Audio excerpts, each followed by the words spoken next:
Welcome to the Joy Work Show, the podcast that goes beyond the surface of business, right to the heart, to explore the real joy and the real stories behind success. Not just the moments of celebration, but the challenges that pave the way for them.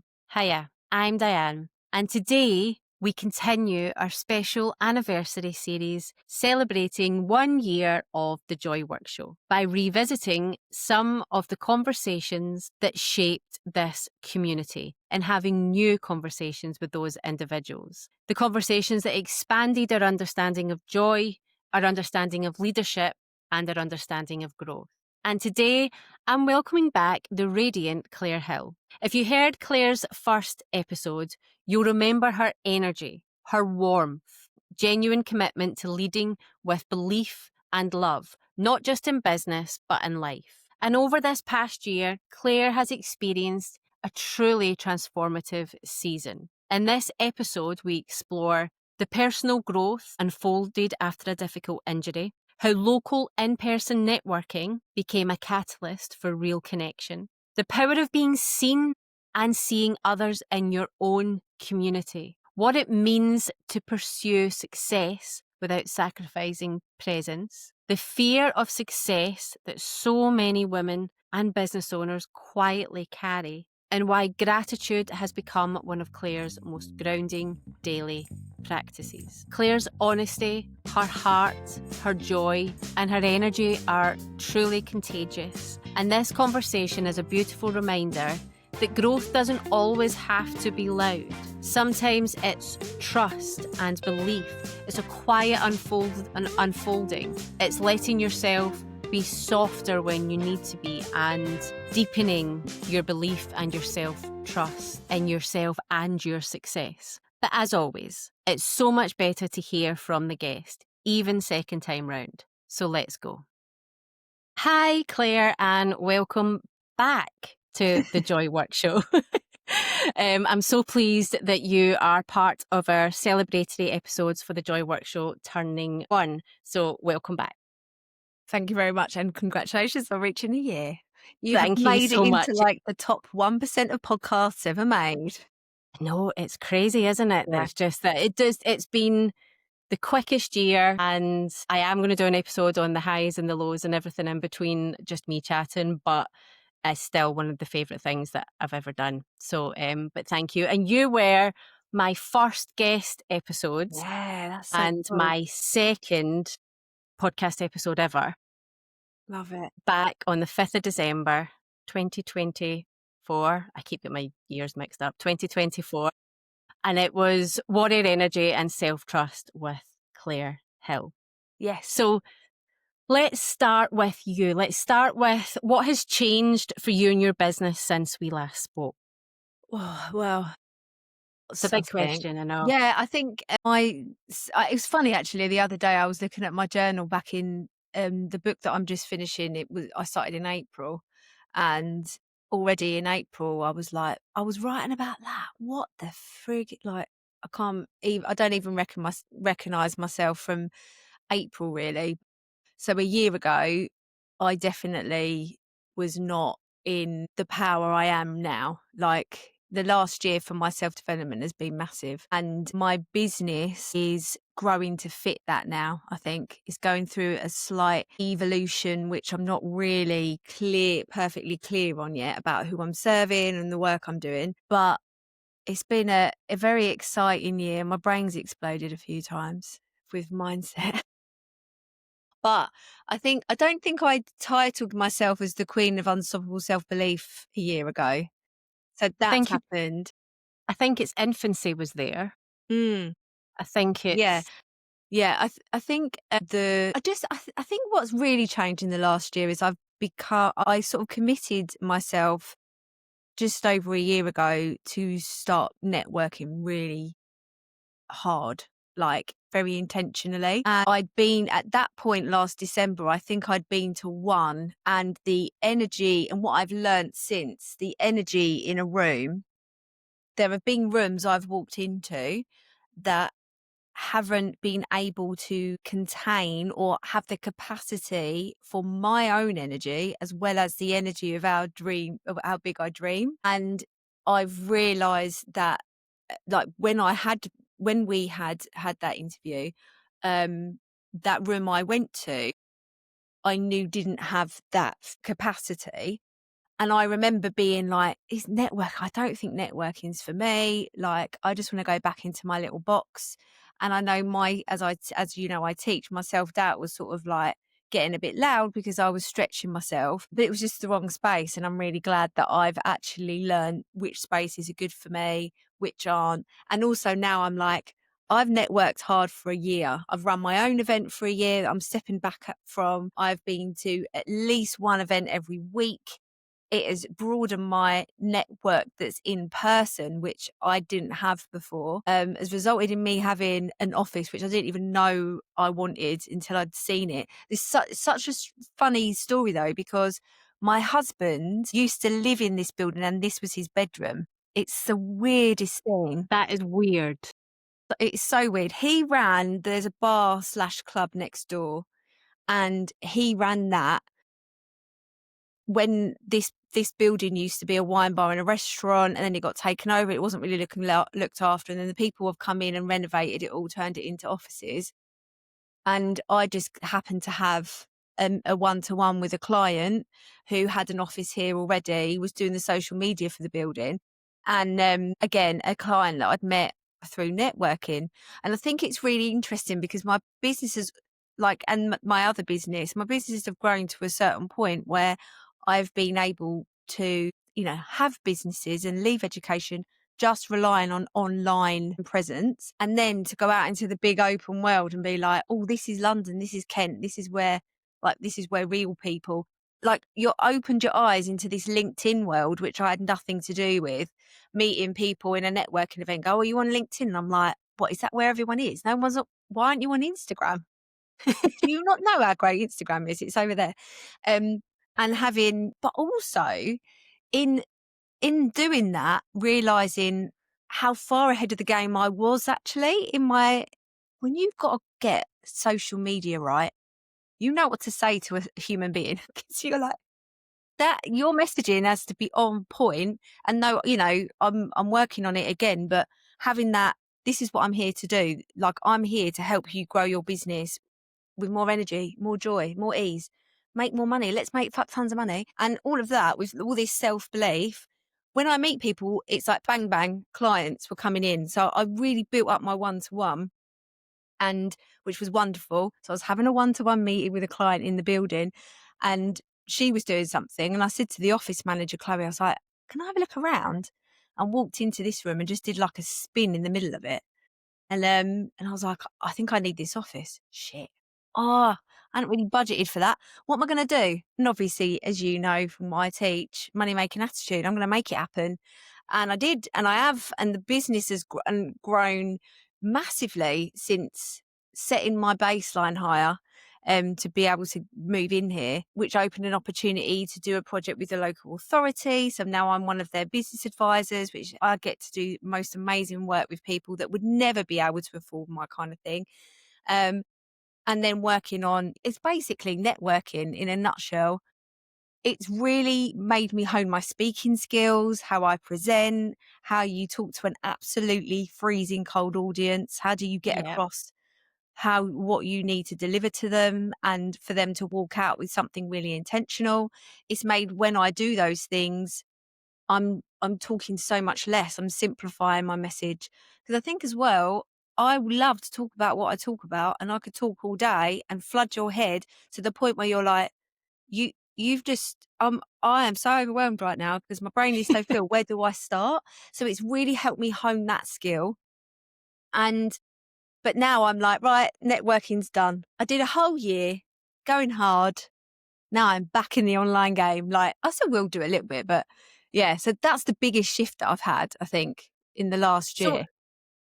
with the networking, so obviously you said you were in this space that you didn't fit your energy and fit you and fit Mm. that. And then have you found, and it's a conversation I've been having, have you found that it's your local area networking that's been more powerful for you than, say, the bigger spaces that happen less often, or an online space or something like that? Have you found that more powerful?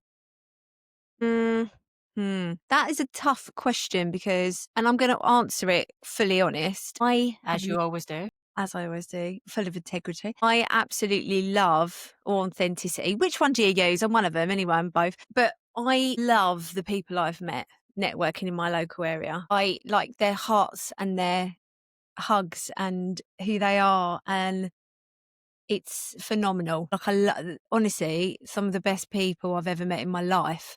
And I really feel like I've got work colleagues because of it. Hmm. I've just had a bit of a a mini strop because there was talks about we're going to go on work Christmas drinks, and then Chloe, the manager, was like, "Well, there's not really many people coming." I was like, "I have waited 6 years, or like 5 years, or whatever, to probably six because of COVID." I went, "I have waited a very long time to have Christmas drinks, work Christmas drinks. We are doing this, Chloe. I'm going out on that day. I don't care who's coming with me." And I had a bit of a mini strop about it, but so I met the best people. And it's also really highlighted to me how big my dreams are, like my ambition and what I bring to the table in a conversation about mindset. And I'm not shading anyone on where they are because, as you know, when I'm in those conversations, I'm lifting people up when we're talking. So it's not that I'm like, what you don't, there's no shame. I'm like, okay, you might think like this, but what have you thought about it like this, and bring them up with me. I made fuck tons of money for people just having a conversation with them because I'm like, did you know you can charge for that? Or do you know you're over delivering and you need to up the prices there? Or have you thought about this idea? So, all of that free stuff. But I've really found that you have to pay to be in the right spaces. And I've recently found a new one and I'm really loving it. And I'm probably gonna go into the mastermind of that. But it's about the discomfort of going, I actually have to pay quite a lot of money now to get into the spaces Yeah. that I need to be in to feed my brain, feed my ambition. And I had felt that in some situations I was still, I mean, I've got over it now, but slightly shrinking to make other people feel more comfortable around me because my ambition is so big. And that again, is that something we all have to go through when we're going through to our next level? Like, there are going to be people, not intentionally, but we leave behind because of how big we're dreaming, and that I just don't see any negotiation in that. Of course it's going to happen. I'm going to Hmm. make a plan. It's going to happen. And so then people, but yeah, but what about, what about? I'm like, but that's the issue. That's the problem that's holding you down. You've got too many why nots. I'm like, but what if? Let's go for it, sort of thing. So though the connections I've made have been really powerful, and I have got some really epic clients. Like one of my clients, he's got a 7-figure business and we're looking at how we scale up. We've had a meeting today and we're like, right, where are we going to be in 3 years? And God, that like the best identity work I've done with him. It's been the best. It's so good working with him. And I wouldn't have met him on Instagram. And there's no way I would have met him. So everything happens for a reason. But I do think that still the online space gives you the opportunity to really niche and find your people in that way. Like, my people do want £50,000 months and will do that with no guilt for their family. I think that as well, that's that thing of going, I want everything I've got. I want it all and I'm going to get it Yeah. without guilt. Done. That's the end of it. Yeah, no, it does. No, it does answer the question. But the reason I asked the question was, I think lots of people presume in the online space, and obviously you didn't turn your back on the online space, and No, you're yeah, not no, turning yeah. your back on the online space. It wasn't an either or for you, but it was, you have introduced something that wasn't part of your business the year before, and now the clients you're working with, and like you say, working with somebody who you wouldn't have found through Instagram and wouldn't have found you through Instagram, and building up on LinkedIn as well, which for your whole world takeover is only going to help you do it. But it's that thing of, I think a lot of online business owners think it has to be either or. And like you talked about keeping yourself small, I think they keep themselves small and where they think is safe. And I know sometimes that I think the online space is safer than talking to somebody on my high street, because my high street's my real life and I need to see them every day. And what if they see me like walking in my dog stuff? And what if they see me running into Tesco, because I've had to run out and get a pint of milk, Mm. perhaps not the way I'd want people to see me. So it's that thing. And like you say, it's all the mindset. It's all the mindset pieces. But I think people miss a trick of what business could be literally on their front door and they think they have to Yeah. just be in the online space. Yeah. And I think it's really powerful for being able to have real conversations. Like the networking event that I've been running for a year that I'm stepping back from, I've increased, like, really helped that networking event turn around and really rebirthed it, I suppose, because it was running at about 15 people, and it wasn't really regular, and it didn't have like a brand behind it. It didn't really have like a message. And I am really fortunate. A really good friend of mine is one of the directors of you've been there, the Dockyard, where we went Yes. for. Yes. So that's where it's hosted. And they said, like, we really want to support businesses. And I said, you're missing a trick here, because you've got all these business owners in Medway. There are networking events happening. You can really like jump on the coattails of this. And I want to run my own. What about I help out a bit? And so it's gone to, like, I think there was 85 people booked on last week when I hosted it. And I'm really proud that I was able to create that and have that, bring that authority. But I also go, I really love doing this, and my mission is huge. How much content could I write in the 5-6 hours I'm spending a month doing this that can Mhm. reach more people, so people can engage with my courses to actually change their life? Because I know we moan about the algorithm, but when people find me, they found me, and I could completely change how they see themselves and their business and their whole dreams and everything. And there's no algorithm in networking. You just hope that people got a similar vibe and they're bringing you in.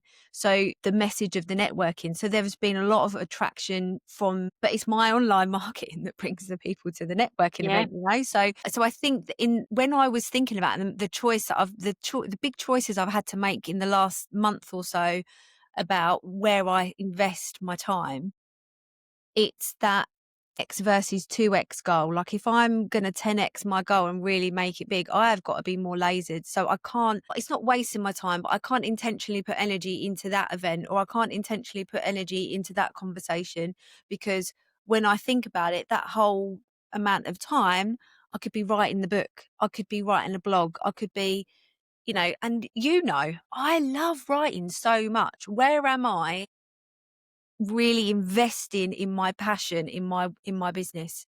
Nowhere at the minute. I mean, that's the plan. And I say that with a plan, but things have got to shift. If you want to write all day, you got to make room for it. So I think that's the essence of it. It's like, I think your question, We were talking about local businesses I knew I doing needed local another bloody business. coffee. Yeah. I think there's so much local beautiful stuff going on, and I didn't know anything about it. It was literally Mhm. like walking into the wardrobe of Narnia, and I was like, "What? This is what's going on my doorstep. You're all on LinkedIn? Is that right? What? Oh my god!" And then I suddenly, think it's that, and I think it's important to say it's not either or. It no, doesn't no. have to be either or. The online space is beautiful in that it can give us access to places that we physically don't need to go to. It can give access to provide courses and memberships and all of these things and make money in a different way. But I think also, like you said, that connection to your local area and local businesses and people that may then want to join your online space, but you can actually meet them on your doorstep, but you might not otherwise do so, or find clients or people who need you right there. And I just think there's not enough people. So it's been a really interesting journey watching you do that. And Yeah. obviously through the lens of social media, seeing you get one-to-one clients and work in a different way, and that can be part of your business. No, I was going to say, I just love the fact that I get to actually meet clients in real life now. Like, Yeah. they come to the office. I mean, one of them's upstairs, and it's like, boom, we're just sitting in a room having a cup of tea. The amount of extra shifts can happen, but that have not, like the client I was talking about earlier, his office is down the road, and we could have had it online today, in person or online. Actually, we mix it up, and the conversation's still more powerful. But the fact that there's an option of doing it one to one sometimes means that connection, and that's why, like, I've done VIP days. I've got one tomorrow. That sitting with someone, just with them, that you're really with them, can be really powerful as a coach. Yeah, it absolutely can. It absolutely can. So what surprised you about the last year? When you're going to be sitting, and as I know you will, and you probably have already started it, and reflect on this year, what do you think? "Oh, I didn't see that coming." Well, I didn't see that I was going to hurt my calf and not be able to walk for 6 weeks. Oh yeah. That Yeah. was that is something to talk about because I thought I was really good at asking for help. And my assistant, Hannah, we have been working steadily on her taking more and more off of me and how she goes, "You're bottlenecking again, you're bottlenecking, you're controlling it too much." And I'm like, "Yeah, okay, okay." But then hurting your legs so you can't walk really gives you a slap in the face about how much help you've got to ask for. And the first 2 weeks of having the injury, so I basically tore my calf, skipping. I might have had a couple of margaritas, but I was very joyful. I was full of it. I was so happy. But don't skip in sandals. That's all I can say. And something like popped or whatever. And I was like, "Oh, that really hurt." Couldn't put my foot down at all, couldn't put my heel down. But this was at about 5 o'clock. I didn't get the train home till 10:30. We was in London. So I managed it and then just begging all these strangers to help me up the steps in the train station into a cab. And at that point I could only walk on my knees. There was no anyway, it was a bit of a shit show. And then the next day being like, "Oh, this is actually quite serious." Took another 6 days for me to get to see a physio, and they were like, "You should have been in A&E a week ago." She was like, Have you had a baby?" I was like, "Yeah." She said, "How was the childbirth?" I said, "Oh, it was a bit traumatic actually." She went, "Yeah, I thought that because your pain threshold's set too high, because this should not be happening." So I was like, "Oh, brilliant. Okay." She said, "Yeah, once I had this woman come in with a broken femur, but she'd had 5 kids. So she was walking on it." I was like, "What?" Wow. So then I got prescribed some really strong painkillers and I was, you know, nice and cozy for a few days. But yeah, no, it was just the point. It was a couple of weeks and it was really bad still.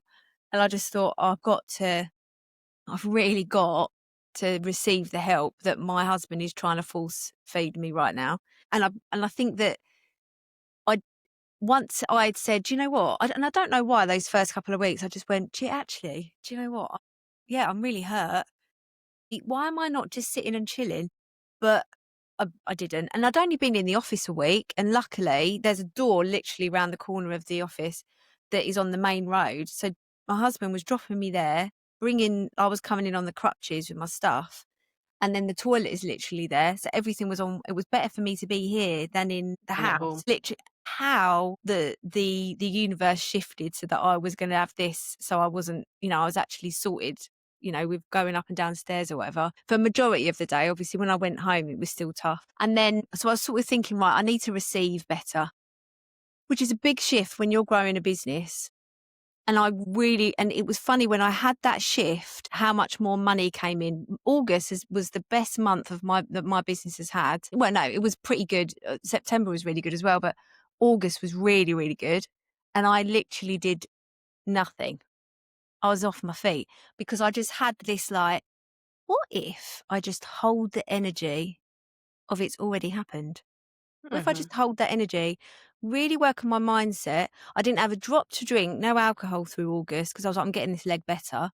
And it also that practice of going, how can I expect my body to heal and fix itself if I'm putting shit into it? Because I was literally so miserable. I was like, gin and tonic, thank you very much. That will make me feel better. Eating shit because I was like, well, the only treat I've got today, like having a Yeah. little pity party, I'll have another burger, whatever. And I was like, no, I've got to feed me what is going to help fuel the healing. And I went on this juice thing, not juice, sorry, like smoothies with really healthy eating, no alcohol. How quickly I got better because the prognosis was 3 months at first. I was like, I can't go around 3 months. I've got an event in September. What the fuck am I going to do? I was marrying my best friend in September. I was her, what's the word? Ceremony, whatever. Like this celebrant. The person, master of ceremonies or whatever. So I was that. Yeah, celebrant, that's it. So I was that. And I was like, I've got to get this leg better.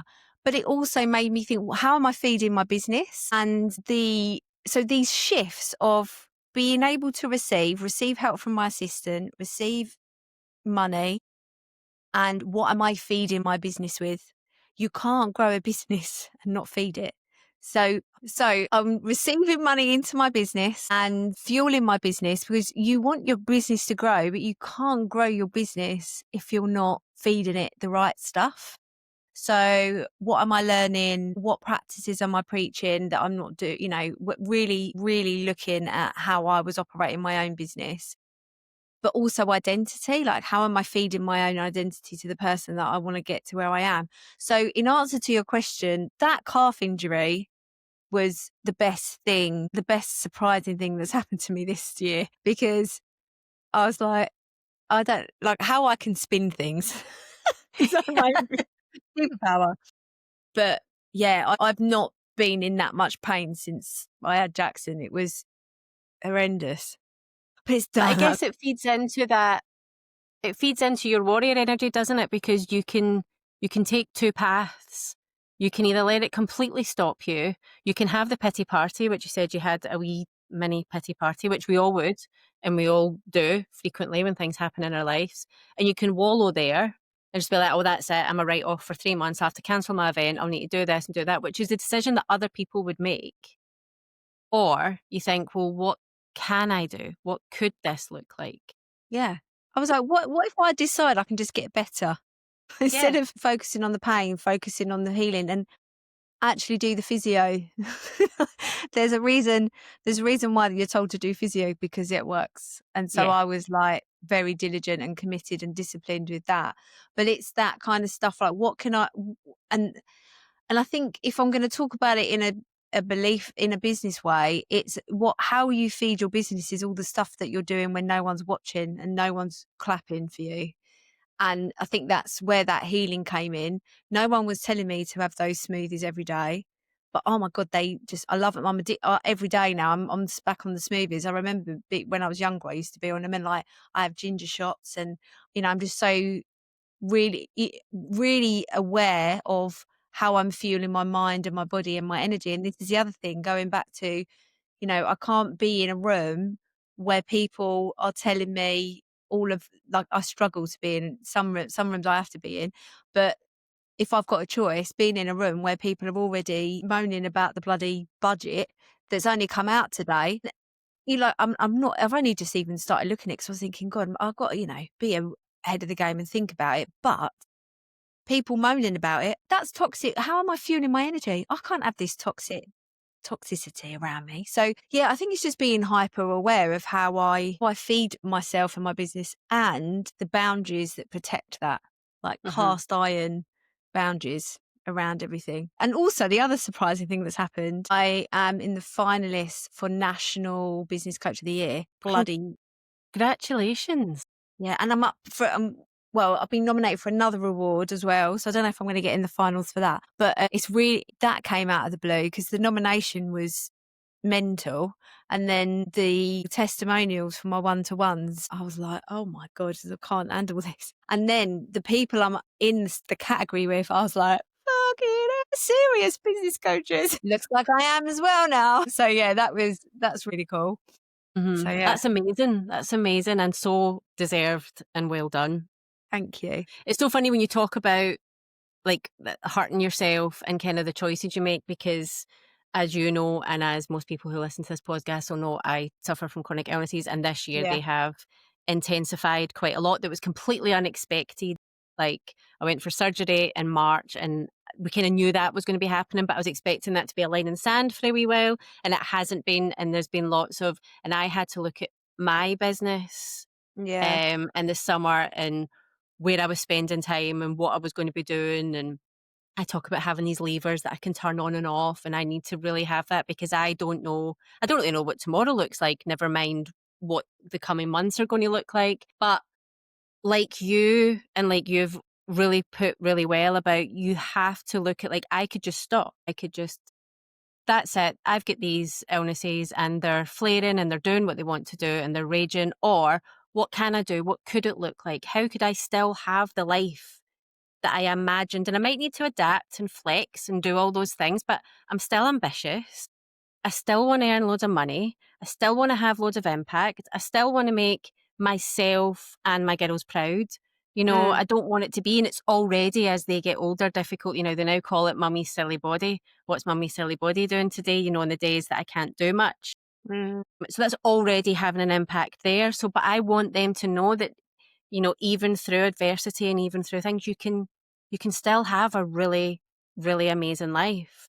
Yeah, So it's yeah. that thing of, and doesn't mean I don't have a pity party, doesn't mean I don't throw my toys out the pram on a frequent basis, that I can't do things or go somewhere or I have to plan a little bit better. But I can still do amazing things, and it's just you have to look at things differently. But it's got me a lot clearer on my boundaries, what I want to Yeah. do, what the business model, and actually made me really think about my business model, and not just like, well, I can just keep going and I can just keep pushing harder and I can just go, go, go, go, go, go, go, and actually be a little bit more strategic and have more time and space. Mm. Like, I wasn't very good yesterday, so I took the time. Doesn't mean I didn't potter about my laptop and write some and do some, as you got me into, doing lots of journaling that wasn't writing for a purpose, Mm. like just to write.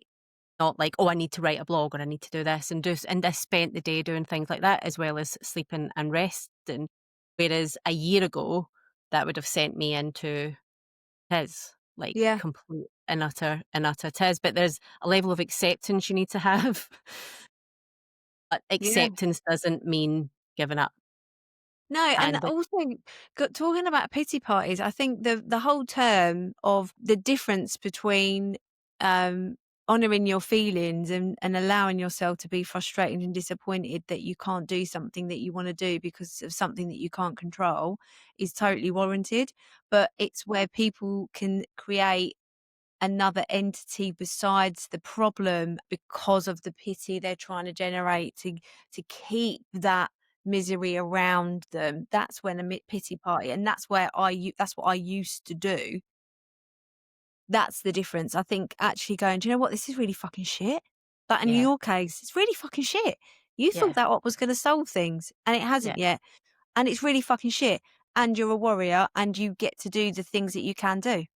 So it's I think we allow, like, and I don't want anyone who's just come across me be like, oh, she's a bit of a, one of them people that doesn't let you feel things. Like, no, feel all the feelings they're supposed to be yeah, felt and allow yourself that, because that's honoring your, I think that's a sign of, that is compassion, of just giving yourself that consideration of going, do you know what? It's really fucking shit. We should just need to have a little cuddle and a rest, cuddle ourselves. Because how can you move and grow safely when you can't even honor when things are shit? Like, all feelings are justified: anger, hurt, sadness, happiness.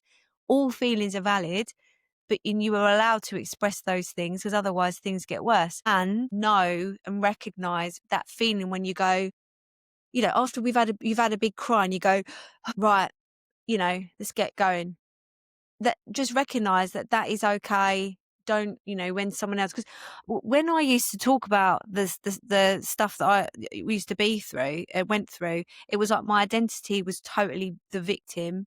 So I needed to have a pity party in order to reinforce the victimness of my story, because who was I without being a victim? hmm And that's when that warrior thing came into it.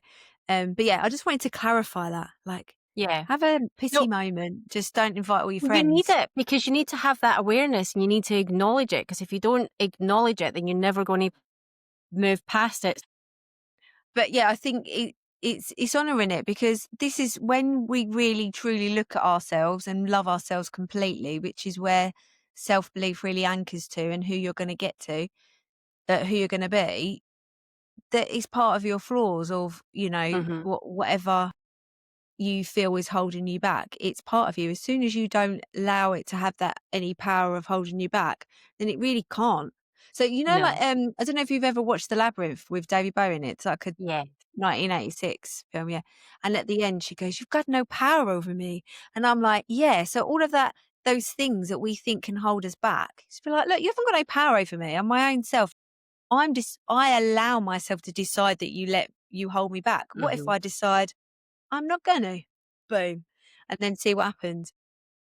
No, that's it. That's it. And it's those things. It's like there's enough limiting us in the mindset and everything else. But if you can just it's about thinking what you can do and stop thinking about what you Absolutely. can't, because ultimately, and also that helping yourself, you talked about fueling your body and fueling your mind. And when people say to me, and there was somebody who is quite big in the kind of world online and stuff, and I was having a conversation with her, and I said, oh, I'm doing this autoimmune protocol. I'm really trying to look into like anti-inflammatory foods and how it's affecting my body, because all of the things that's happening, it's very clear that it's Yeah, 'cause you've done inflammation that's FODMAP, having. haven't you?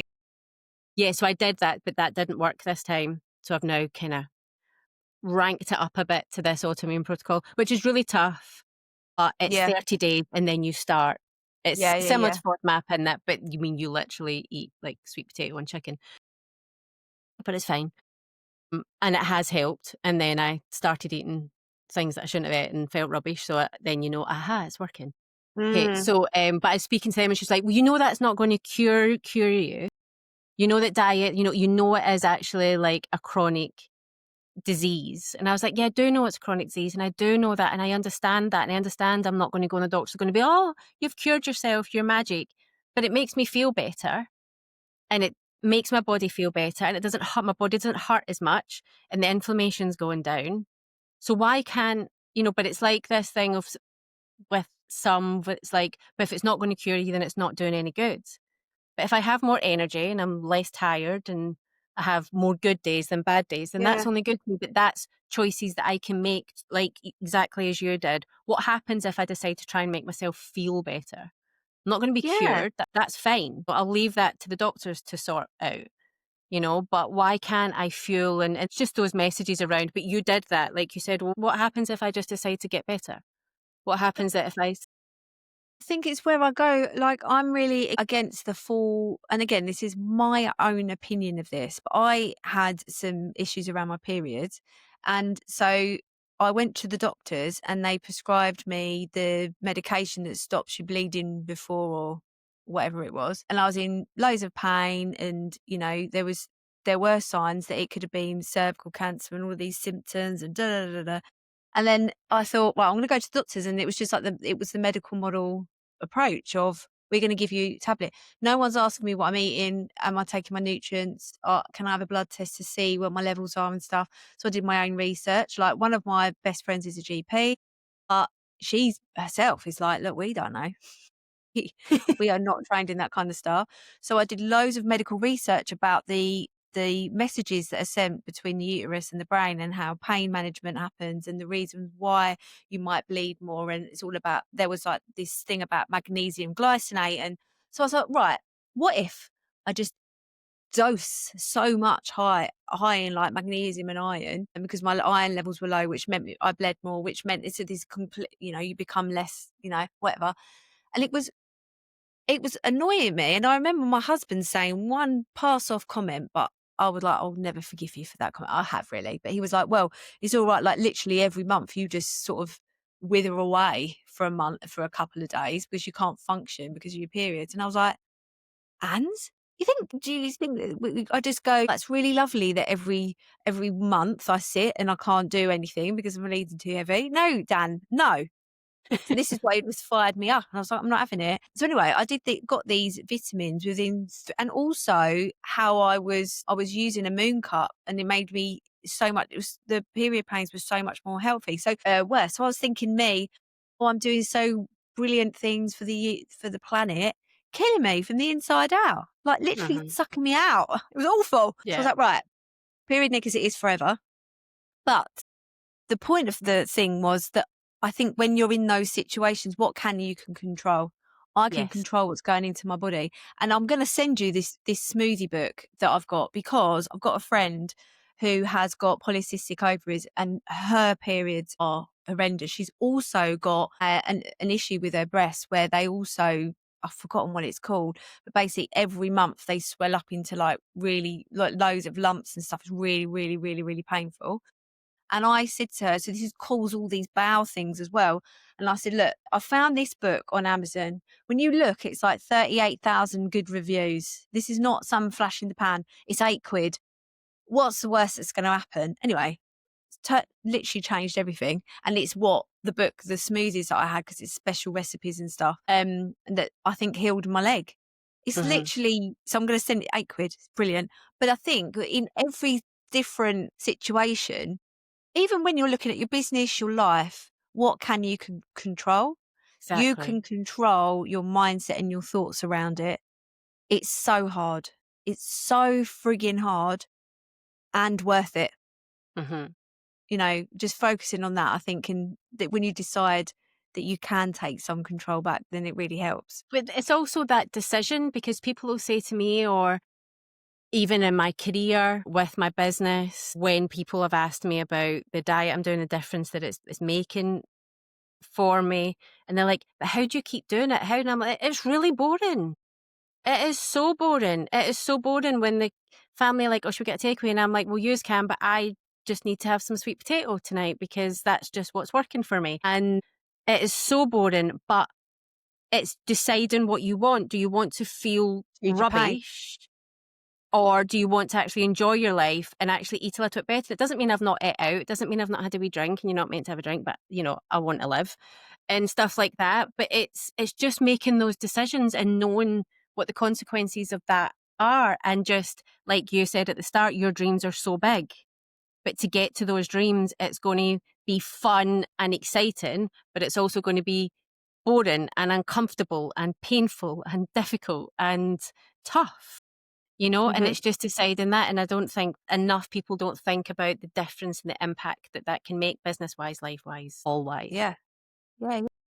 So, how has joy guided your decisions or leadership this year? It certainly sounds like you're leading into, whether it's been something that's happened at the tail end of the year or you're thinking about going into the new year, even though I know you slightly plan your year differently than just brand new year, new me type feeling.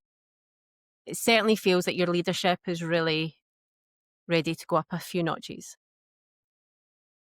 If I don't want to do it, I don't do it. If I don't want to do it, yeah, I've cancelled a lot of things. Just, there's no shoulds. I'm even more embedded in that. Like, I probably a year ago was doing that already, but 100%. Like, if I'm not enjoying an event, I want to walk out halfway through. I don't give a shit.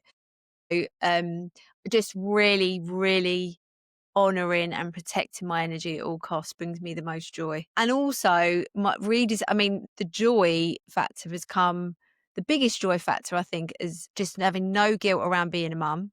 Like, I was writing these post-it notes actually, because I'm working on something else, and it's like, I can't remember when it was. Something happened last week, and I was able to just, I think maybe my son was poorly, or I don't know, and I could just be like, oh, do you know what? I can drop that. And I realized how I am at a level of success now with my mindset that I can prioritize rest and my family over the priorities of my business without any guilt whatsoever. There's no, it's not like my business is more important than my family or anything like that, or my family is more important than my business in some sense, because even though it is, it also has its own life and blood, and like, that's how I see my business. But I can make choices and no guilt comes into my blood or brain at all. And I realized that it hasn't for a few months of like, and also just saying, if I want to work, sometimes I need to work, but I really want to work. What work is bringing me the joy? What isn't? And having the balls to go. Now, I was running a brilliant mastermind up until May, and the and it was going so well, really success. I loved it. And then something just wasn't right, and I didn't know. To be fair, I don't even know if I still know now. But something went, nah, it's not going to work anymore. And saying, okay, I've got to say no to that revenue because it was coming in every month. And I'm going to trust that money will come in to replace it. But I cannot 100% deliver with authenticity and integrity if I have got 1% of, like, if I'm not 100% in, I'm going to need to be 110%. So I was like, really sorry, girls. I'm closing it this the end of this month. And it had been going for a year, which is a long time for a mastermind. That whole idea was people coming in and out. And I was like, right, I really loved it. Maybe it was because it was a continuous thing, that there wasn't a start and end point. As a result, a bit more before, or maybe I'd close it in. No, it was definitely May I close it. And then, but in March, I'd had this idea of another mastermind program. And I was skipping through the airport. I was going on my way to Romania to always forget Bucharest, I think. Yeah, I think it's Bucharest. Okay, Romania. I think it's Bucharest. And then I was on my way to the airport and had this thing of like, I'm going to skip through this airport. I'm so excited to go away with the girls. And every step I take, I'm going to imagine that joy is like literally skipping from my steps. What could happen if I imagine that I'm just sprinkling joy everywhere I go? Will that impact people? I don't know. But from that, it's so weird how this idea came. I'd had this idea of creating a mastermind that was about your future self, future self's future self.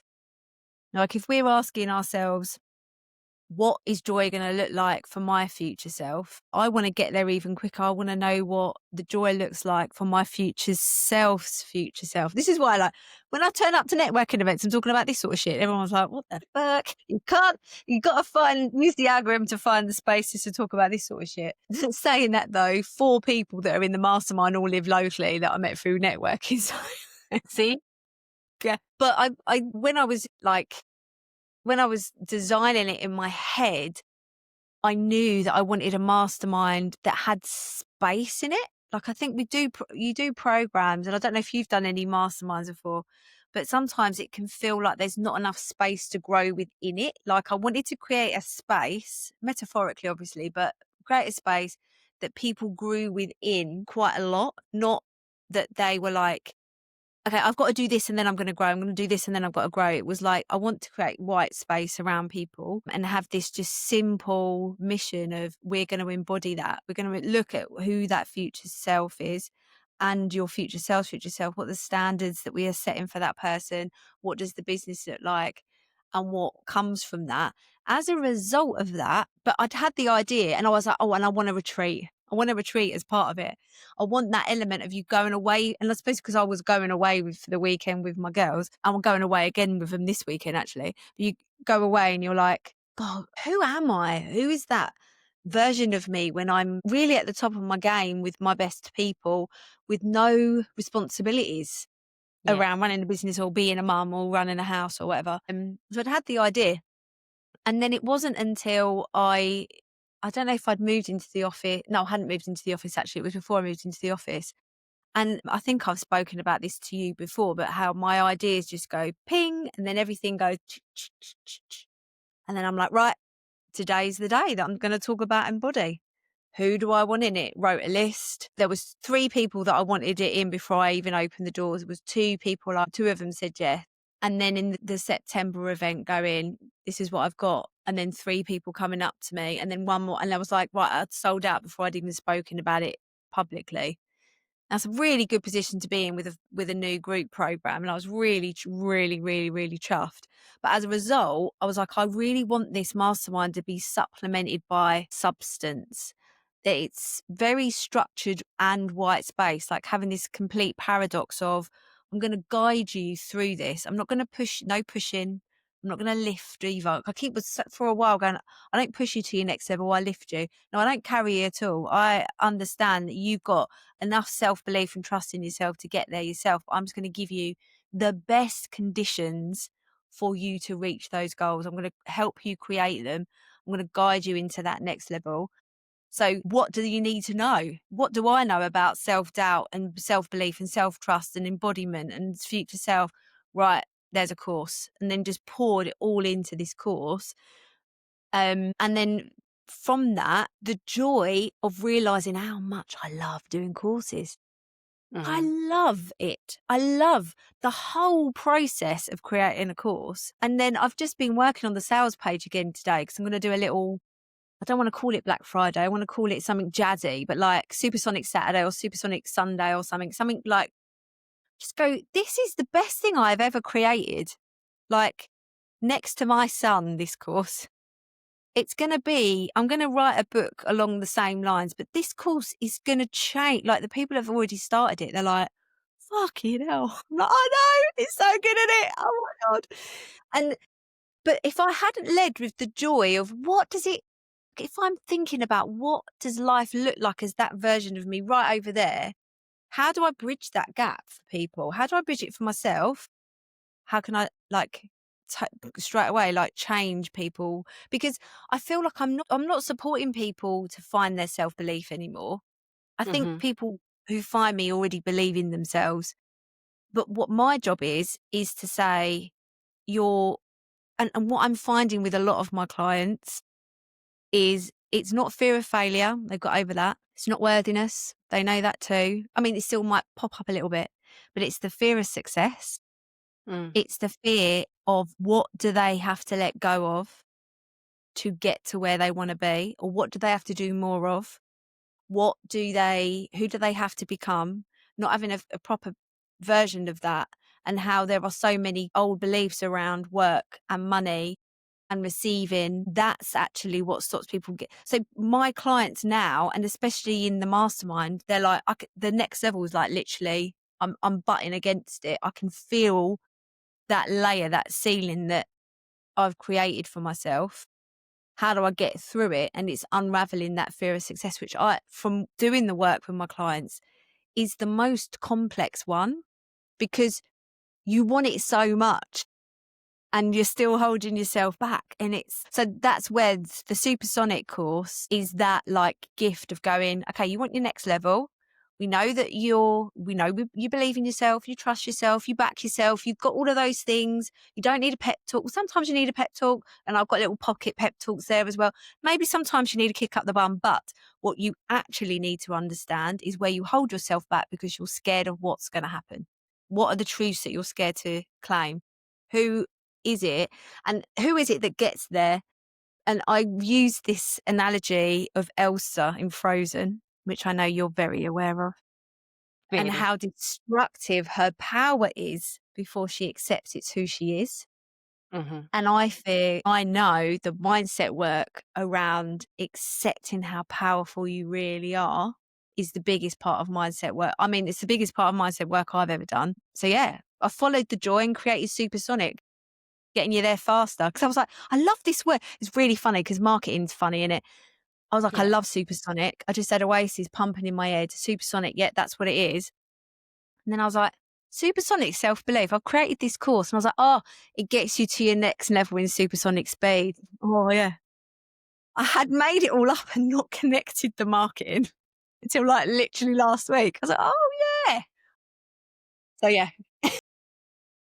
Well, it sounds completely aligned and excited, and also your next level this year, like you said, it's going through that. Well, I've done the self belief. People have found me doing that, but what does it now look like? Because to work with people at that next level, to not take them, because you want them to go themselves, but to help them see the next level, and that the fear of success is a really funny one, and we've actually spoke a lot about it, because I don't think people like I say that joy is brave, like the way you talk about joy as well, is that if you can be truly honest with yourself about what is your joy, what brings you joy, then it's the bravest thing you can do, because it might not go on what society thinks you should be doing, or what your family thinks you should be doing, or what anybody thinks you should be doing. It might be you going against the grain of everything, but saying, no, this is what's going to bring me joy, me my success, me the life that I want to live. And it's exactly the same with that success, that people will say, no, I really, really want it. Yeah, I just need to figure out how I'm going to get there. Or no, I really want it really badly. But people can't have the honesty with themselves of what it is that's holding them back. What that success actually looks like, what they need to compromise over to get that success, what they need to leave behind to get that Mm, success. And I don't think people have even really thought about it from that point of view of, well, I want to have £10,000 months. Okay, but what does that actually mean? How does that actually look, to you? And what does that actually, the money mindset behind that, but they hear it and mm. they think, oh, that's going to change my life. And then they realize it doesn't really at that point. No, no. because your outgoings go up. I think that's important. Like, I might be doing very well in the business, but my expenses are up as well. So it doesn't I'm doing well and I'm happy about it. But I think that that's the only way that that's happened is because of how my identity has shifted. And I think that when you, sorry, I'm going to double back a little bit because when you were talking about joy, I had a conversation with a business club member this week about how she's getting so much joy from her business. She's loving it, loving it, loving it. But how does she find balance? And I said, like, look, she hasn't got kids yet. I was like, fuck, if you want to fucking work all night, do it. If you don't compromise your health, then and I think that's what's really important. You know yourself, listen to your body. Don't listen to other people. Know your limits. I know my limit now. And if I can feel when I go past it and go, oh, you silly girl, get back off of there. It happens so rarely now because I know my limits. It's like drinking. We all know how much we're not puking in a bin like we were when we were like 18 or whatever. Like, I've never puked in a bin, obviously, but you know what I mean? Obviously. But that limit of don't listen to other people. This is what I want to empower people with. If you want to get to that next level and you want to drop this, whatever's stopping you from getting in that way, listen to yourself. Don't be listening to anybody else. Don't even listen to me. Or listen to me telling you to listen to yourself. So I said to her, like, you know your limit. Don't allow other people around you, because this is the other thing we get as women. We get this is going to be very controversial. I'm going to say it. This whole thing about, the patriarchy, oh my God, oh my God, oh my God. Right. Okay. I would rather be aware of my limitations and smash through them than just draw a line around them and be like, look, so much tougher for me. Mm-hmm. Yeah. And people who have got it much more tough have done much better. Just use your energy to create change. Done. And I think that's that bit of like, you shouldn't be working all the time. My business gives me so much energy. Fuel, it lights me up. As soon as it doesn't, I don't do it. That's the thing that I'm leading with joy with that. I'm not having anyone tell me, you shouldn't be working at the weekend. I remember having a conversation with my wonderful mother-in-law, and I do love her to death. And she said, haven't you got a lot on your plate? You're working very hard. And I said, but you're basing that on the definition of what you think hard work is. I can't see hard work as when it's fueling me like it does. How can that be something that I don't want to do? I love it. I freaking love it. But when I finish this podcast interview or whatever time I'm leaving the office, I'm then going to be full on mum. And I get to tick off the day and go, I've been a fucking epic businesswoman today. Then I'm going to go be a fucking epic mum because I am present and listening. And then I'm going to be I'm not going to be an epic wife because I know he wants to play Minecraft and I'm going to sit and work because we've found we're getting ready because Stranger Things is out tomorrow and we know we're not going to move once that's out. But, like that for me is the most perfectly wonderful, beautiful life. I get to decide what my thing is. I don't give a shit what anyone else thinks. And I think that there's that balance of going, if people don't want to work every evening, don't. You do you, babe.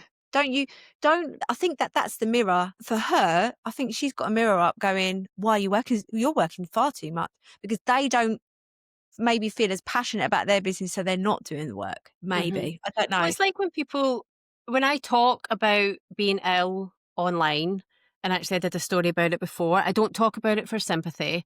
I don't talk about it to explain myself.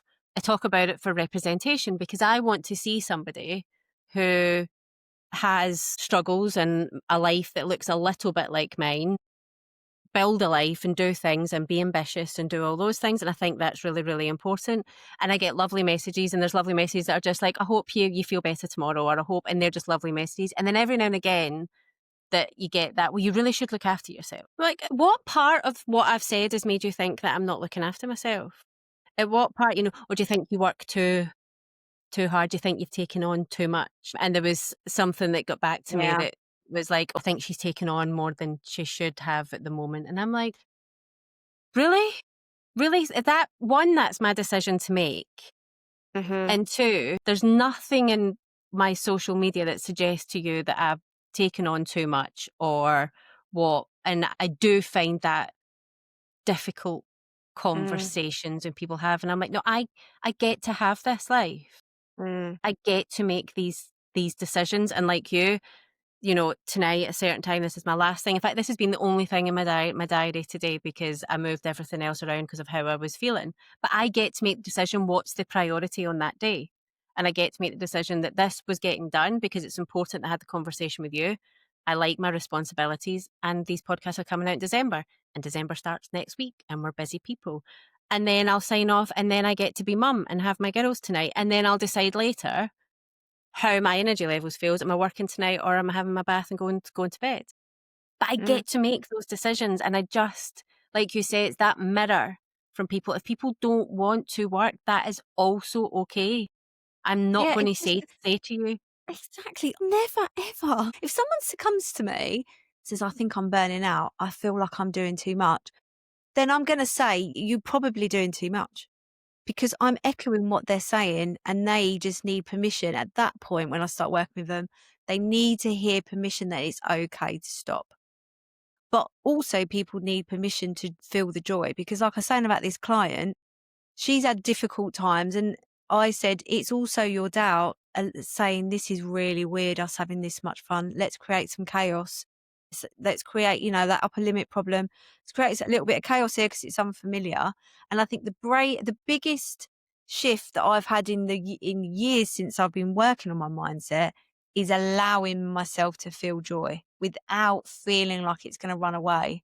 That maybe I can decide to find the joy in every single moment, and I get to live it as a constant, not as a reward for something, or that I've reached a certain part of my life. Or what if joy is just joy? What if it's just like, and exactly the same as money. This is the thing with money.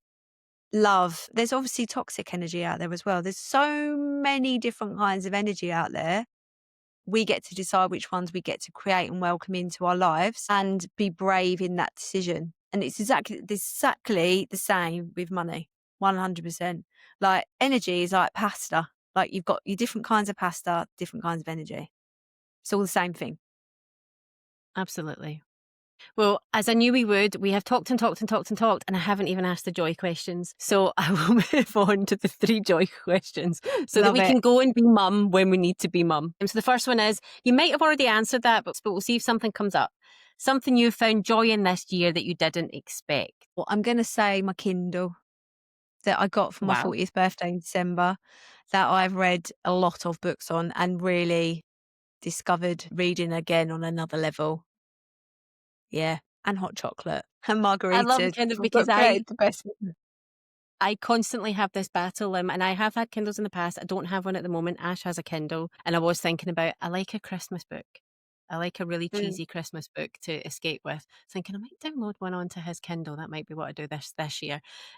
But anyway, I have this constant fight in my head between I want a real book, a tangible book to read, and I like books on my shelves, and a Kindle. Is I that do all of them. So if I'm really loving a book, then I'll still buy the book. I still go to the library, um, and use the library app. But having a Kindle in your bag stops me scrolling on. Like, to be fair, I don't really scroll. I don't, but stops me doing a bit of what if I'm standing in a queue or sitting somewhere, Kindle comes out, or if I haven't got it, I've got it on my phone. Book on the go. So I love that. yeah? That's the joy. Like I absolutely frigging love my Kindle. You And know, I'm I'm going to go like, and download it. yeah, do it. I am gonna have a library like Belle from Beauty and the Beast, like 100%. I'm actually in the office. I'm gonna get a great big bookcase for that exact reason. I'm gonna have enough books in here. I love books. I love smelling them. I love touching them. I love them all. We have a room in our house called the library. Brilliant. Because when we moved into this house, there was just us two, and there was lots of rooms for just us two. So we created a space that was called the library, and it's an old Victorian house. So there was like alcoves, and we shelved them out. It's got all my books and everything, and Amazing. that's kind of. Then we went and got a dog and two kids. So then the library became the playroom. But now we've done things around again, and it's actually normally where I sit and do work these days, because I now need to share this office with Ash because he's working from home, so we can't sit in the same space together whilst we're doing our calls. So I now sit in there and it's become a bit of a library again, and it's my space, and it's lovely. It's the brightest room in the house, so I now love it again. But my child now goes to school and says to her school, she doesn't say she's got a library, but if like friends come round, she's like, do you want to go upstairs and see my library? And I'm like, you can't really say, people are going to think it's like, yeah, we've got a West Wing and we've got a library. Do you know, somebody, I really like, somebody said a few months ago, this was at a networking event, going, I said something like, oh, I just love my house. It's so big and I just love it. And he went, all right, look at you. And I went, yeah, fucking hell, how do you think I paid for it? I worked really hard. I'm not going to downsize how hard I've True. worked and bought myself this bloody beautiful house that I really enjoy because it makes you like, You this is feel the thing. uncomfortable. You want a house like that? I'll tell you how to make the money to make it. But I bought that house before I even had a business because I was working for fucking. It broke us the first year I think we were there. I was like, we literally didn't use a whole level in it. We were like, this is a lot of space, and we don't need all of this space. And also, we haven't got much money because we're getting a bloody wedding as well as all the other things. Best move ever made, stretching ourselves to get that house. It's like, you know. Fuck anybody. If you have got a library, but this is the thing. I think what it is, because everybody calls it the library because they will say, oh, because it's got a sofa bed in it, so it turns into a guest room. So then people are like, oh, am I sleeping in the library tonight? Yes, I love it. yes, you are. You're sleeping in the library. I want a library. We have a spare room that my husband doesn't really use as an office anymore, and I feel like that could be the library or just in here. But yeah, I think this is the thing, that people have that old story of going, oh, it's all right for you. Go, what? It's all right for me that I put all the hard work in. Did you do all that work? No, I did it. Thank you very much. You know, I just get really irate. It's like, this is what money is about. If you tell me I've got a really big, like, I'm like, I want to see your house. I want to be inspired by it. I'm not going to put you down for having something amazing. The end. Sorry. It's just so funny. It's just a picture of her going into her Salford Primary School, being like, love yeah, it. so the library, and people are like, what's she going on about? But yeah, but it's Love not going to it. change because we've been in this house 8 years and it got christened that so early on when it didn't. I never even thought about it at that point, and it's only then Love the it. children now calling it that. But it is what it is, and it's got all our books in it, and it's also got all their books. Well, not all their books, Love that. upstairs or downstairs, but it's got lots of their books in it now. Okay, the second one is a person, practice, or principle that's helped you protect your joy. Oh, I get to. I think it's probably, I get to experience it all. And I think that like, so, you know, when you get up and you're like, oh, I was able to get out of bed today. There's people out there that don't have it. I think it's just gratitude, I suppose, then. Yeah. I'm just so grateful for everything. I'm really annoying, I think, to some people, but it's the biggest fuel. It's literally changed my brain chemistry. Well, I think it does. And I think before I was in the online space, I think I understood gratitude and things, but it's really been something that even when people poo-poo it or whatever, and I'm just like, no, you don't understand it yet. If you're No. poo-pooing it, you don't understand it yet. You know, it's not, it works for everybody. And there'll be people who have done it for years that probably haven't even realized that they've done it, you know, and Mm, that they've done the work, and it's probably the happiest people that you know. You think, how can they be so happy with their life? You know, if you think gratitude, they've got a yeah. tough life, and it's because they're happy with their lot, or Yeah. they see what they've got on a daily basis, or they find the joy in the things. And I think it has made the difference for me in that thing of, because I can be, and as I've said many times, joy doesn't actually come that naturally to me, which is weird because I've got joy all over everything, but it's because it's a choice and a decision. And I can very, very easily go into sad person. Spoke about it in one of the episodes. I am like sad from, what's it called? The Disney program, Well, the yeah, feelings one. Inside Out. Yes, I am much more naturally sad than I am joy. And somebody else on one of these celebratory episodes explains it like, she says, oh, my different generation. She's not same generation, but she was saying like Eeyore and Tigger. Yeah. And I'm much more Eeyore and Tigger. But and practicing gratitude or having that reminder that I get to. It's even the things about the school run. Oh God, I've got to go. I've got to get the kids now. I've got to do this. I've got no, no, no, no, no. I get to do it. How lucky am I? There's so many people that are sitting in offices up and down this country who are not allowed to go and get their children. I've had to come up with a million Absolutely. different childcare options, and I get to go and get them Yeah. from And school. you've crafted your life and made decisions to allow that to happen. It is not "Oh, it's okay for you." Like, whenever I hold my little boy's hand on the school run, every single time, I'm like, "I love holding your hand." And this morning I went, "Do you think there'll be a time when you won't wanna hold my hand?" He went, "No, mummy, don't say that. It makes me sad." And I'm like, "But you're 7 now." No, he's literally I'm gonna be walking into school when he's 15. Come here. I've said the same about mine. I've said the same about mine. And I thought about you when my wee girl went to school in September because I we put down 2 schools. The school that we put down in the first instance, oh, hi, doggy.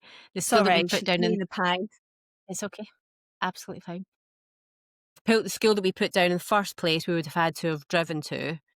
And then the school that we put down in second place is literally, we leave our house at 8:45 for her to get to our classroom door for 8:50 is how Wow. close it is. And that's the one we get into.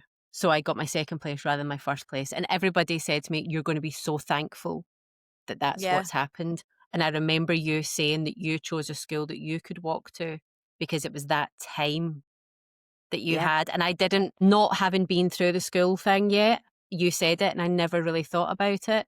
And after the first week of being at school, it came right to me like a light bulb because I was like, I'm watching all these stressed out parents in their cars, trying to find a space, trying to run the thing. If it's a bit bad weather, the roads are, and I'm literally, it's a bit bad weather, the umbrella goes up, we run to school, we have a laugh, and then we get home. yeah, yeah, yeah, yeah. And it's Special. just, and it really, really stood out to me because I remember you saying that I chose a school that I could walk Jackson and not have to Yeah, get in the car. And because they get in the car and they don't talk and they don't, and you're busy and try to battle traffic. And yeah, that really, really exactly.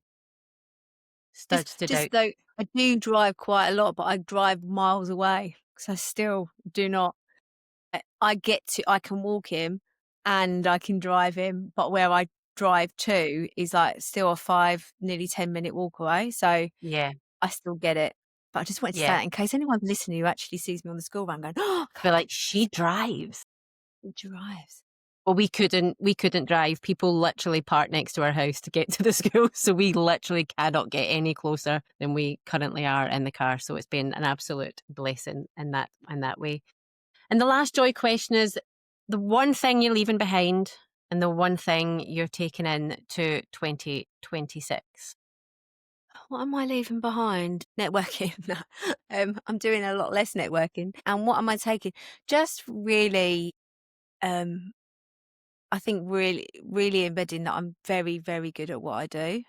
And I am speaking with certainty when I talk about my work because I change people's lives and I can change more. And I think that that's not me being like that whole voice going, "Oh, you're arrogant, talking yourself up." I'm like, but when I've changed your life, and I've got to be certain about that. I've got to speak with Hmm. certainty.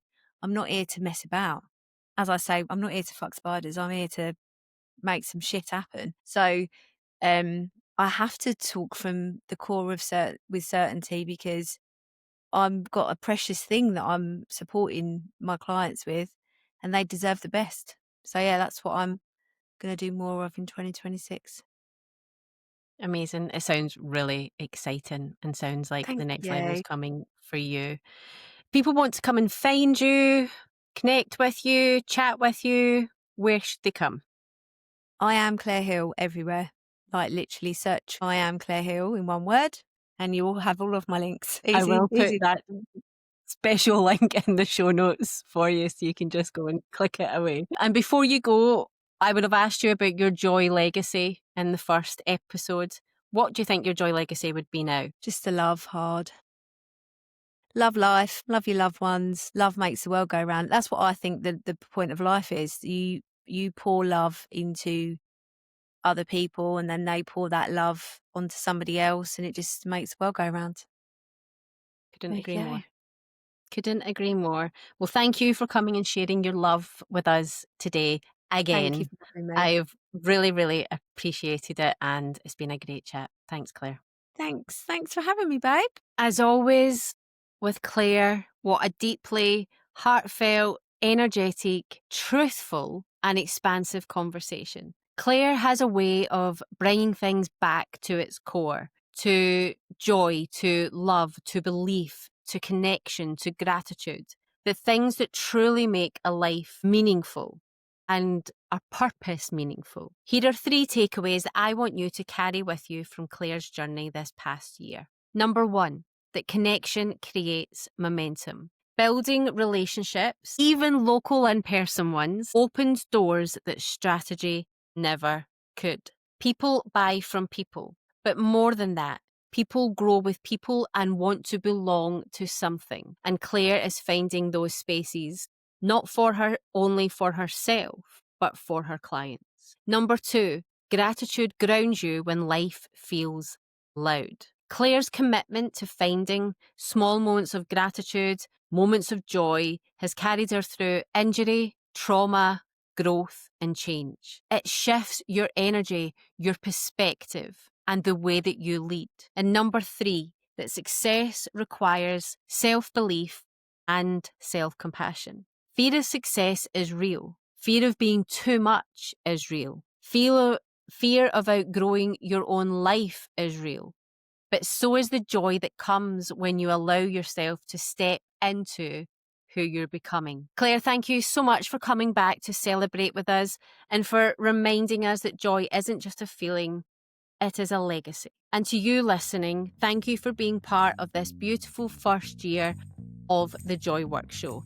I hope you have subscribed, but if you have not, then please, please, please go and click the alarm, the like, the subscribe button, wherever you are listening or watching this. It really means the world to us podcasters. It helps us do more work. It helps us bring you more brilliant guests. It helps us to keep going and be seen by more people to spread the joy work. Thank you so much. I hope you've got lots to take away from today's episode. I've been Diane. I'm wishing you a lovely day, and I'll see you in the next anniversary episode.